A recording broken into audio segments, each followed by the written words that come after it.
दोस्तों, stock market में हर कोई मल्टी बैगर ढूंढता है, लेकिन कुछ कहानियाँ ऐसी होती है जिन्हें जानबूझकर छुपाया जाता है। हाँ, आप सही सुन रहे हैं। कुछ कहानियाँ इत्तेफाक से नहीं, इंडस्ट्री के बड़े खिलाड़ियों के दबाव में इनविजिबल बनाई जाती है। आज की कहानी एक ऐसी ही कंपनी की है जिसके आईपीओ में सिर्फ 11 लोग आए और लोगों ने मजाक में कहा, यह कंपनी नहीं, एक मजाक है। लेकिन क्या आपको पता है, कई लोगों का दावा है कि उस वक्त कुछ बड़े बिजनेस हाउस नहीं चाहते थे कि यह कंपनी आगे बढ़े। क्यों? आप आगे सुनोगे तो समझ जाओगे। आज सुनते हैं द फॉरगॉटन आईपीओ, इंडिया की सबसे छुपाई गई मल्टीबैगर की कहानी। सन 1994, मुंबई एक छोटी company Suryanva corporate services private limited. काम बस 2 शब्द, इंडस्ट्रियल पैकेजिंग। लेकिन यहाँ पहला विवाद शुरू होता है। कई लोग कहते हैं कि उस दौर में पैकेजिंग इंडस्ट्री में एक खास लॉबी थी जो नहीं चाहती थी कि कई नई प्लेयर आए। कंपनी सिंपल थी, प्रोस्पेक्टस सिंपल था, लेकिन इनसाइडर्स कहते हैं इस कंपनी को शुरू से ही दबाने की कोशिश की गई। आईपीओ अलॉटमेंट डे और 40 कुर्सियां, सिर्फ 11 लोग। और यहाँ दूसरा विवाद, कुछ लोगों का दावा है कि इन्वेस्टर्स को जानबूझकर गलत सलाह दी गई कि इस कंपनी को अवॉइड करो।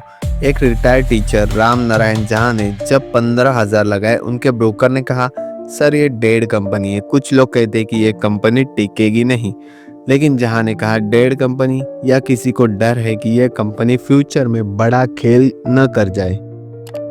फाउंडर राघव पैकेजिंग नहीं, भारत के इंडस्ट्रियल एक्सप्लोजन की भविष्यवाणी कर रहा था। उसने कहा पैकेजिंग फ्यूचर का ऑक्सीजन है। लेकिन कंट्रोवर्सी यह है, कई लोग बताते हैं कि उसके कॉम्पिटिटर्स उससे फंडिंग तक नहीं लेने देते थे। बैंक्स तक को कहा जाता था। और यह स्मॉल स्केल बिजनेस है, रिस्क है।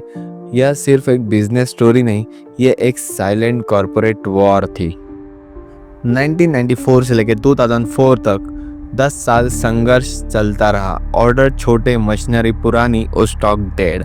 लेकिन यहाँ असली विवाद, फाउंडर्स टीम का दावा था कि कुछ क्लाइंट को कॉम्पिटिटर्स ने सीक्रेटली थ्रेटन किया, अगर तुम इस नई कंपनी के साथ काम करोगे तो कॉन्ट्रैक्ट कैंसिल कर देंगे।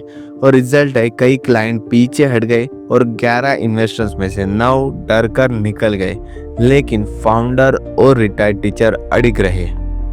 2004 में इंडिया में इंडस्ट्रियल बूम शुरू हुआ और यही से एक नया विवाद। इंडस्ट्रियल ग्रोथ के बढ़ते सीजन में कुछ बड़ी पैकेजिंग कंपनीज पर आरोप लगे कि वे प्राइस अननेसेसरीली हाई रखती थी।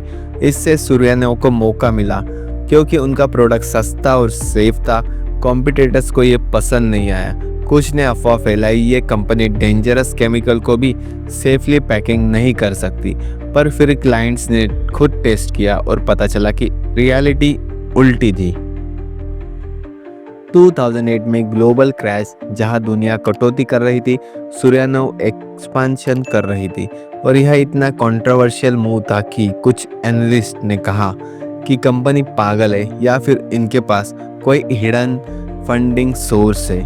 कुछ मीडिया रिपोर्ट्स ने इनडायरेक्ट हिंट दिए कि कंपनी के पीछे एक मिस्टीरियस ओवरसीज इन्वेस्टर है। फाउंडर ने सिर्फ इतना कहा, फ्यूचर मार्केट सबसे बड़ा अवसर है, जो लोग डरते हैं वो हमारे रास्ते से हट जाते हैं।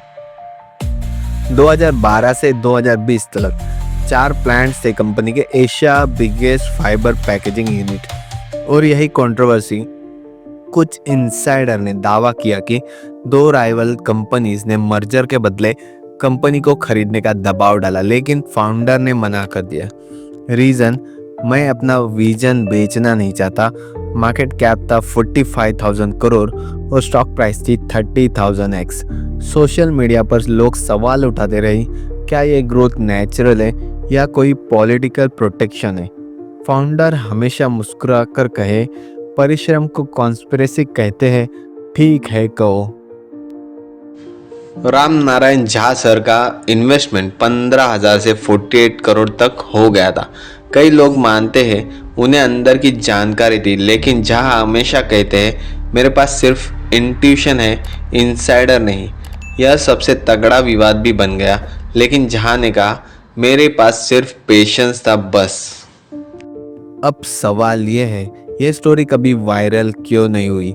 कुछ कारण बताए जाते हैं। कंपनी ने कभी पीआर नहीं किया, कॉम्पिटिटर्स नहीं चाहते थे कि ये कंपनी पॉपुलर हो, एनालिस्ट को इसमें ज़्यादा मसाला नहीं मिला, बिग बिजनेस क्रैश सर्कल्स इसे अनकंफर्टेबल सक्सेस स्टोरी मानते थे।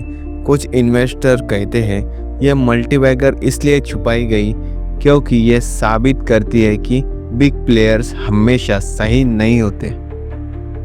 और आपके लिए मैंने इस स्टोरी से 6 लेसन्स निकाले हैं। पहला है, भीड़ गलत हो सकती है और कई बार भीड़ को गलत दिशा में ले जाया जाता है। सेकंड है, आईपीओ का साइज नहीं, कभी कभी बड़े आईपीओज ही स्कैम निकलते हैं, छोटे नहीं। तीसरा है, छोटे बिजनेसेस में फ्यूचर छुपा होता है जिसे बिग लॉबीज दबाती है। और चौथा है, patience is equal to market का सबसे डेंजरस वेपन। और पांचवा है, नीच सेक्टर इंडस्ट्री की छुपी गोल्ड माइन। और छठवा है, fearful market is equal to वही जगह जहां स्मार्ट मनी क्वाइटली एंटर करती है। दोस्तों, यह थी इंडिया की सबसे कंट्रोवर्शियल हिडन मल्टीबैगर की कहानी। एक ऐसी कंपनी जिसे भीड़ ने इग्नोर किया, कॉम्पिटिटर्स ने दबाया, एनालिस्ट ने मजाक उड़ाया, लेकिन फिर भी उसने इतिहास बदल दिया। अगर आप ऐसी untold plus controversial stock market कहानियाँ चाहते हैं तो कमेंट में लिखें नेक्स्ट स्टोरी नाउ। मैं अवधूत मिलता हूँ आपको अगली ब्लॉकबस्टर स्टोरी में। मैं आपको बाय सेल टिप्स नहीं देता, बल्कि सोचने की असली ताकत देता हूँ जो लाइफ टाइम काम आएगी। अगर आप सच में सीखना चाहते हैं तो इस चैनल को सब्सक्राइब जरूर कीजिए।